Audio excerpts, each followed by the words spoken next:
जी अस्सलाम वालेकुम। उम्मीद है आप सब लोग खैरियत से होंगे। अपनी पिछली वीडियो में मैंने पॉलीसिस्टिक ओवेरियन डिजीज़ के बारे में बताया था कि ये बीमारी क्या होती है और ये आजकल इतनी आम क्यों है। आज मैं इस वीडियो में इस बीमारी की क्या अलामात होती हैं जिनको हम साइंस एंड सिम्टम्स कहते हैं उसके बारे में बताऊंगी। मेरा तकरीबन 12 साल का एक्सपीरियंस है। मैं पिछले 12 साल से प्राइवेट प्रैक्टिस कर रही हूँ। तो मैं जो भी ये सारी बातें बताती हूँ मैं अपने एक्सपीरियंस के बेस पे आपको बता रही हूँ, क्योंकि ये सारी बातें बुक्स में नहीं लिखी हुई। तो जो मेरा 12 साल का एक्सपीरियंस है, जिस तरह के मैंने पेशेंट्स देखे, कैसे उनको ट्रीट किया, तो मैं अपने एक्सपीरियंस की बेस पे ये मैं आपको सारी बातें बता रही हूँ। जो सबसे कॉमन सबसे आम सिम्टम है पॉलीसिस्टिक ओवेरियन डिजीज़ का, जिसके साथ मेरे पास पेशेंट्स आती हैं, वो है उनके मेंसेस का ख़राब हो जाना, जिसको हम मेंस्ट्रुअल इरेगुलरिटीज़ बोलते हैं। जो सबसे कॉमन सिम्टम होता है वो ये होता है, वो आके मुझे कहती हैं कि पहले तो हमारे पीरियड्स ठीक थे, आहिस्ता आहिस्ता 3-4 महीने हो गए हैं, हमने ये महसूस करना शुरू किया है कि जो पीरियड्स की या ब्लड की मिकदार है वो कम होती जा रही है। अब ये मिकदार को किस तरह कैलकुलेट करती हैं वो उनको मालूम हो जाता है कि अगर वो दिन में पहले 3 से 4 पैड्स रख रही थी तो 3-4 महीने से उनको सिर्फ 1 या 2 मैक्सिमम पैड्स की ज़रूरत पड़ रही है, या नंबर ऑफ ब्लीडिंग डेज हैं वो कम हो गए हैं। पहले जैसे उनको अगर 5 से 6 दिन पीरियड्स आते थे, अब वही पीरियड्स आप उनको 2 से 3 दिन होते हैं। तो ये इनको हम स्कैंटी मेंसेस बोलते हैं। तो बहुत सी पेशेंट्स जिनको पॉलीसिस्टिक ओवेरियन डिजीज़ होती है वो ये आके हमें कंप्लेंट करती हैं। इसके अलावा ऐसी भी पेशेंट्स है जो आके कहती हैं कि पहले मुझे तो डेट पे पीरियड्स आते थे, मेंसेस आते थे, अब 2-4 महीनों से ये हो रहा है कि डेट से ऊपर मेंसेस आना शुरू हो गया है। कोई कभी 10 दिन ऊपर होके आते हैं, कभी 15 दिन ऊपर होके आ जाते हैं। तो उनका जो मेंस्ट्रुअल साइकिल का जो पीरियड है ना वो प्रोलॉन्ग हो जाता है। इसके अलावा कुछ ऐसे भी पेशेंट्स हैं जो मेरे पास आके कहती हैं कि हमें 2 महीने हो गए, हमें पीरियड्स ही नहीं आए, 3 महीने हो गए पीरियड्स नहीं आए। और अक्सर जो मैरिड ख़वातीन होती हैं, शादीशुदा ख़वातीन, वो जो न्यूली मैरिड होती हैं वो तो ये समझ रही होती हैं शायद प्रेग्नेंट हो गई हैं, इस वजह से उनको पीरियड्स नहीं आ रहे हो। जब मैं उनकी हिस्ट्री लेती हूँ और उनको इन्वेस्टिगेट करती हूँ, उनका अल्ट्रासाउंड करती हूँ, तो पता चलता है उन्हें पॉलीसिस्टिक ओवेरियन डिजीज़ है, जिसके बारे में उनको आज तक पता ही नहीं होता कि वो इस बीमारी का शिकार है। तो ज़्यादातर सिम्टम्स तो यही होते हैं कि मेंसेस का कम हो जाना, लेकिन मैंने अपने 12 ईयर्स एक्सपीरियंस में ये भी देखा है कुछ पेशेंट्स ऐसी भी आई हैं जिनके पीरियड्स रूटीन से ज़्यादा हो जाते हैं। गो के बहुत कम ऐसी पेशेंट्स होती हैं, लेकिन ऐसी पेशेंट्स भी जो पॉलीसिस्टिक ओवेरियन डिजीज़ की हैं, उनको ये हो सकता है कि वो आके कहती है महीने में मुझे 2 बार पीरियड्स आना शुरू हो गए हैं, या फिर जब उनको प्रॉपर जब पीरियड्स आ जाते हैं तो उसके बाद उनको पीवी स्पॉटिंग यानी कि दाग लगना शुरू हो जाते हैं। ये भी एक पॉलीसिस्टिक ओवेरियन डिजीज़ का सिम्टम हो सकता है। और इसकी जो बैकग्राउंड है वो मैंने आपको जो मेरी पिछली वीडियोस में डिटेल में बताया था कि पॉलीसिस्टिक ओवेरियन डिजीज़ में हमारे जो हार्मोन्स हैं वो अनबैलेंस हो जाते हैं। वो हार्मोन सपोर्ट कर रहे होते हैं हमारे जो एग की ग्रोथ है उसको, और साथ साथ एंडोमेट्रियम जो यूट्रस के अंदर एक झिल्ली होती है उसको भी सपोर्ट कर रहे होते हैं। जब ये अनबैलेंस होते हैं तो उनकी जो झिल्ली की सपोर्ट है वो वीक हो जाती है, जिसकी वजह से वो टूटना शुरू हो जाती है, ब्रेक होना शुरू हो जाती है। तो इस सूरत में अगर वो थोड़ी बहुत भी ब्रेक होती है, शेड होती है, तो पीवी स्पॉटिंग भी पेशेंट्स को हो सकती है। तो कुछ पेशेंट्स ऐसी होती हैं पॉलीसिस्टिक ओवेरियन डिजीज़ के साथ जो इस कंप्लेंट के साथ हमारे पास प्रेजेंट करती हैं। उसके बाद जो दूसरा बड़ा इसका जो सिम्टम है जिसके साथ वो अपीयर होती हैं, वो हमें ये कंप्लेन करती हैं कि एकदम से हमारा वज़न बढ़ना शुरू हो गया है। पहले हम बिल्कुल ठीक थे, डाइट हमारी सेम है, लेकिन इसके बावजूद हमारा वज़न बढ़ना शुरू हो गया है। तो जो पॉलीसिस्टिक ओवेरियन डिजीज़ की पेशेंट्स होती हैं उसमें वज़न का एकदम बढ़ना ये बहुत एक कॉमन सिम्टम और साइन है। लेकिन ज़रूरी नहीं है कि सारी पॉलीसिस्टिक जो पीसीओ की पेशेंट्स होती हैं उसमें वज़न ही बढ़े। मैंने ऐसी भी पेशेंट्स देखी हैं जो बहुत थिन होती हैं, पतली थिन लेन सी होती हैं, दुबली पतली सी। और वो जब ये इस तरह के कंप्लेंट के साथ हमारे पास आती हैं और जब मैं उनको इन्वेस्टिगेट करती हूँ तो मुझे उनकी हिस्ट्री से, उनके सिम्टम से, इवन उनका जब मैं अल्ट्रासाउंड करती हूँ तो उस पर उनकी पॉलीसिस्टिक ओवरीज होती हैं। तो थिन पतली पेशेंट्स में भी पॉलीसिस्टिक ओवेरियन डिजीज़ हो सकती है। लेकिन कॉमनली जो एक आम ख्याल पाया जाता है वो यही पाया जाता है जो पॉलीसिस्टिक ओवेरियन डिजीज़ की पेशेंट होती है वो मोटी होती है, और ऐसा किसी हद तक ठीक भी है कि मेजॉरिटी पेशेंट्स जो उनसे उनका वेट बढ़ना शुरू हो जाता है और वेट ज़्यादा होता है, वो ओवर वेट होती हैं। लेकिन इनमें से कुछ पेशेंट्स, बहुत स्मॉल परसेंटेज है उन पेशेंट्स की जो दुबली पतली होती हैं लेकिन उनको भी पॉलीसिस्टिक ओवेरियन डिजीज़ हो सकती है।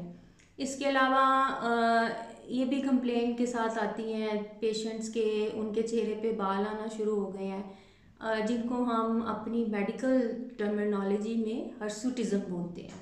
हर्सुटिज्म बोलते हैं कि थिक, जैसे मर्दों जैसे बाल, मोटे वाले बाल ऐसी जगहों पे आना शुरू हो जाना जहाँ पे अमूमन औरतों के बाल नहीं होते, जैसे ये दाढ़ी वाली जगह पे बाल आना शुरू हो जाना, ख़ास तौर पे चिन जो होती है थोड़ी वाली जगह पे मोटे से बाल आना शुरू हो जाते हैं ख़वातीन के। लेकिन ये ज़रूरी नहीं है कि सिर्फ पॉलीसिस्टिक ओवेरियन डिजीज़ में ही इस तरह का हेयर ग्रोथ पैटर्न होता है, और भी डिजीज़ हैं, बीमारियां हैं जिसमें ये हेयर ग्रोथ पैटर्न ऐसा हो सकता है। इसलिए आप अगर घर बैठे हुए हैं और आपको इस तरह के बाल आना शुरू हो गए हैं तो आपने हरगिज़ ये नहीं समझना कि मुझे शायद पॉलीसिस्टिक ओवेरियन डिजीज़ हो गई है।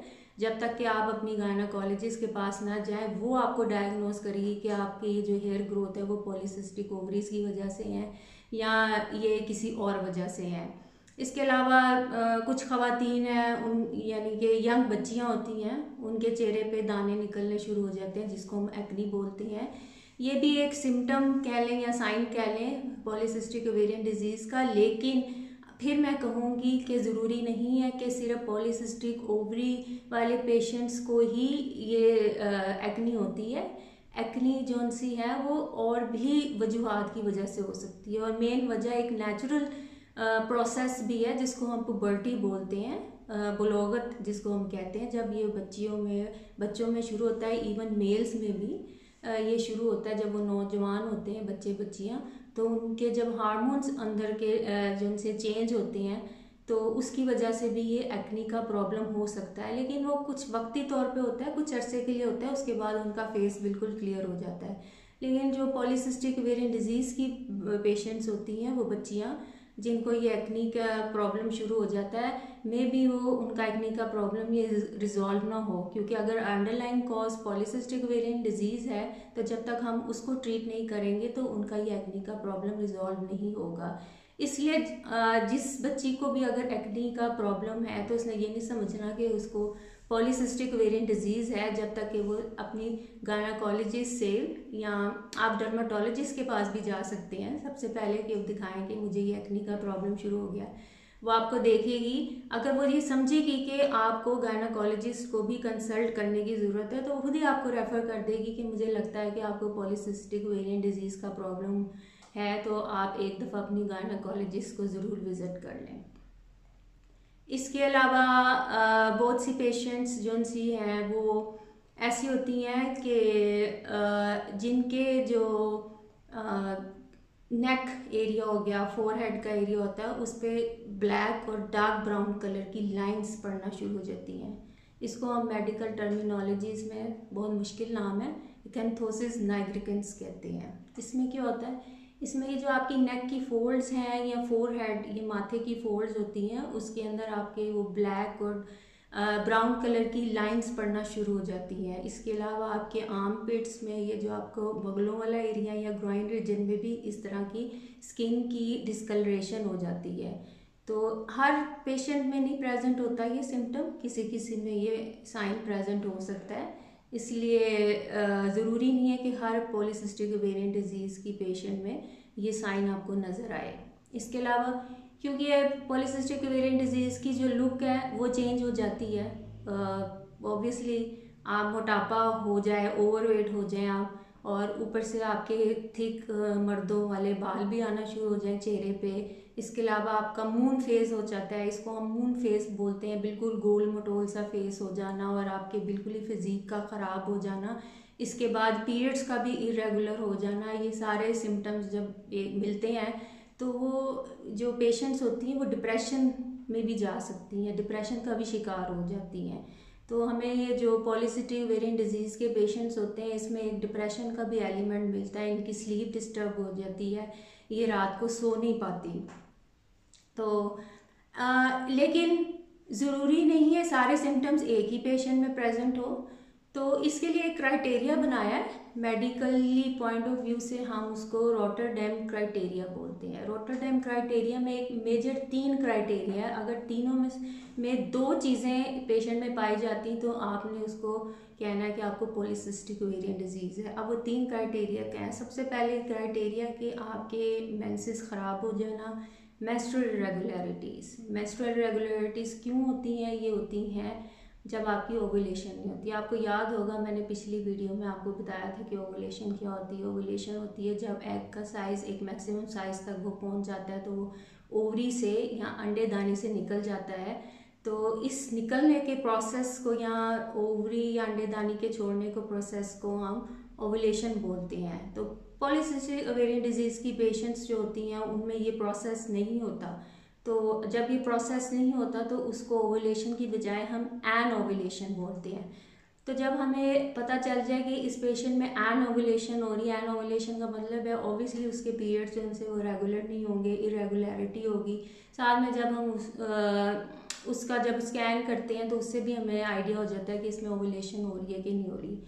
तो एन ओवुलेशन का प्रेजेंट होना एक ये क्राइटेरिया है। दूसरा मेन क्राइटेरिया ये है कि बालों का आ जाना, मोटे थिक जैसे मर्दों के बाल होते हैं उनका जिस्म पे ग्रो करना शुरू कर देना, जिसको हम हर्सुटिज्म बोलते हैं। ये एक साइन है जिसको हम देखते भी हैं अपनी नेकेड आई से।